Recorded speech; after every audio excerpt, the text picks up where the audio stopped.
강 국장은 그 조사는 받지 않았습니까? 아직도?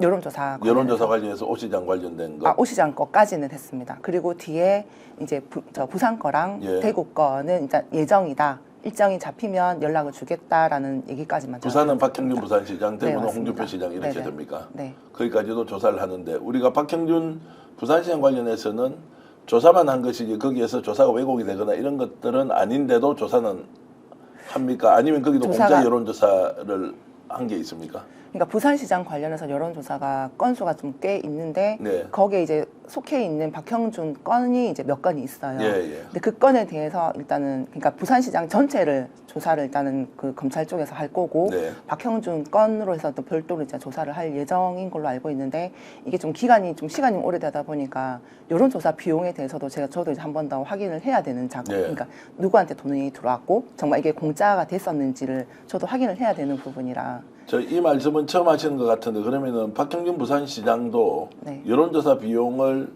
냈다면 누가 냈으며 그쵸. 그것이 그러면 정치자금법으로 청구가 돼 있는지 안 돼 있는지 선거 관련 비용으로 인식이 돼 있는지 아닌지가 하나가 있을 테고 네네.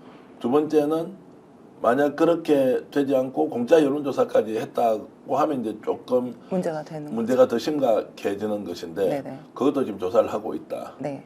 것이고 그럼 그게 끝나면 이제 홍준표 대구시장으로 갑니다. 간다라는 네. 것이고 이준석 전 대표에 대한 것은 조사가 이루어질 것 같습니까? 아니면 거기에는 아직 중요도가 별로 높지 않다. 당대표 선거 있지 않습니까? 당대표 선거에서는 일단은 그게 이제 대선 조사하고 이렇게 맞물려 있어서 예. 여론조사 건으로는 아마 이준석 당대표 그 당시에 당대표 같은 경우는 그쪽 조사가 아니라 김영선 공천 관련해서 아마 조사가 될 네. 가능성이 좀 높다라고 그렇게 저는 생각을 합니다. 생각을 한다는 네네. 거죠. 자, 날짜에 대해서 여러분께 정리를 한번 해드리면 2021년 4월 7일 날 서울시장 보궐선거와 네. 그 당시에 부산시장 보궐선거가 네, 맞습니다. 동시에 이제 있었고 그리고 6월 11일입니다. 6월 11일 2021년 6월 11일 날 이제 국민의힘 당대표 선거에서 이준석 후보가 당대표로 당선되는 이제 그 과정이고 그 이후에는 이제 여러분 아시다시피 이제 대선 예비 후보, 본 후보 뭐 이런 과정들이 이제 이어지면서 2022년 3월 9일 날 대통령 선거가 있었다. 윤석열 후보가 당선됐다. 이제 이런 정도 내용은 참고를 하시면 이해하기가 좀 좋을 것 같고요. 자, 그렇게 해서 이제 조사는 진행되고 있는데 네. 시간은 많이 이제 더 걸릴 것 같다라고 이제 하셨습니다. 사실 직장이 지금 없으시잖아요. 직업이 없어졌잖아요. 맞습니다. 무직입니다. 네. 무직이고 지금 이제 남편분이 뭐 공직에 계시면서 이제 뭐 이렇게 이제 경제 활동을 하고 계신데 네. 경제적으로 좀 굉장히 어려울 것 같은데 이미 수입 없이 지냈던 게 지금 1년 아직 1년까지는 아니고 5월 말일자로 예. 이제 임기가 끝났기 때문에 예. 이제 그 뒤로는 이제 공백이었고 지금 제가 그러니까 그 임기가 끝난 이후에 제가 생각했던 일을 하고자 예. 이제 사업을 차려가지고 이제 그 일을 운영을 하려고 사무실도 알아보러 다니고 있는 그 과정에서 이제 이 사건이 터지는 바람에 완전히 올스톱이 됐어요. 올스톱 됐고 그때 그 사업은 아마 여론조사 회사를 네, 해보시겠다는 인터넷 계획이었고 언론사하고 같이 또 해서. 보도가 되기도 했지만 김한정 회장이 거기에 하면은 뭐 투자를 해주겠다고 했는데 뭐 그런 것도 이제 이 명품 게이트가 수면 위로 올라오면서 다 이제 없어졌고 지금 일을 찾으려고 하지만은 이게 지금 언제 검찰 쪽에서 또 부를 이게 예정이 없기 예. 때문에 언제든지 부르면 또 가야 되기 때문에 일도 지금 마음대로 못하는 상황이라. 경제활동을 이제 하려면 어떤 식으로든 이 사건이 마무리가 되는 수밖에 없는 네, 것이죠. 그렇습니다. 그 과정에서 지금 많은 사람들을 잃어버리셨죠.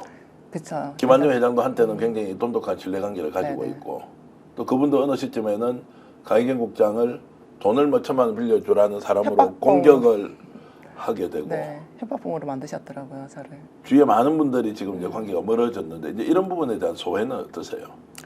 그러니까 이번 일이 일어나면서 이제 다들 주변 분들이 참고인 조사라든지 이런 걸 이제 받으러 가시면서 일단은 저를 원망하시는 분도 계시고 또 한편으로는 힘내라고 조금이라도 이제 응원을 해주시는 분도 또 계시긴 한데 언젠가는 이제 오해를 풀어야 되겠죠. 그분들도 저한테 이제 오해를 하고 있는 부분에 대해서도 풀었으면 좋겠고 저는 본인들 그러니까 이분들을 뭐 이렇게 피해를 주기 위해서 일을 시작한 게 아니거든요. 하다 보니까 이제 이분들도 참고인 자격으로 와서 이제 진술을 받게끔 검찰 쪽에서 이제 이분들을 이제 조사를 받았던 거라 제가 뭐 일부러 막 문제를 일으키고 했던 게 아니기 때문에 일단 저에 대한 오해는 조금 풀어주셨으면 하는 바람입니다. 자, 두 가지입니다. 이제 진실에 대한 것이 밝혀지는 시점에 풀릴 수도 있고 네. 또 시간이 좀 더 흘러야 감정적으로 나중에, 이렇게 그쵸. 골이 좀 깊은 상황이 어느 정도 해소가 될 수 있다고 이제 생각도 드는데 좀 전에 대답하셨는데 한 번 더 여쭤보겠습니다. 네.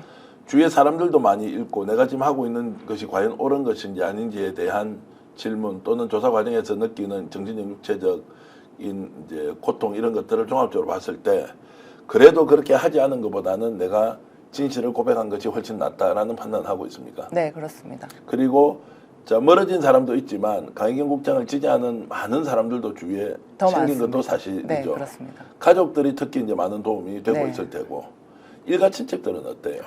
일가 친척들도 항상 저 걱정하시면서 거의 뭐 매일 전화를 주셔가지고 예. 힘내라. 그리고 대신에 이제 몸 조심해서 다니라. 예. 이제 너무 이제 구구 쪽에서 너무 이렇게 일어나시다 보니까 좀 조심해서 얼굴 좀 가리고 다니라 이렇게 예. 말씀하시죠. 오늘 이제 강희경 국장을 통해서 우리가 지금 명태균 게이트에 대한 조명을 새롭게 좀 해보는데 시간을 조금 뒤로 돌려보겠습니다. 왜 시작했는가? 왜 시작했는가? 그 진실을 폭로할 수밖에 없었던 상황을 좀 간단하게 정리를 해주시면요. 일단 따지고 올라가면 국민을 대표하는 국회의원 선거에 그 대통령이 아닌 배우자 어떻게 보면 이분도 비선이지 않습니까? 예, 예. 비선의 힘을 빌어서 일단은 공천을 받아서 당선이 됐어요. 당선이 된 이후에도 이분들의 만행들이 제 눈에 너무 많이 보이고 들리고 이게 너무 불법적으로 일어난 일이 너무 많았고 또 이제 이 제가 직접적으로 모셨던 그 국회의원이 너무 행동이 국회의원으로서 해야 되지 말아야 할 행동들을 너무 많이 했었습니다. 특히나 저한테도 그러는 바람에 이래저래 복합적으로 마지막에는 이분의 정치를 못하게끔 제가 막아야 되겠다는 생각에 이렇게 시작이 네. 됐습니다.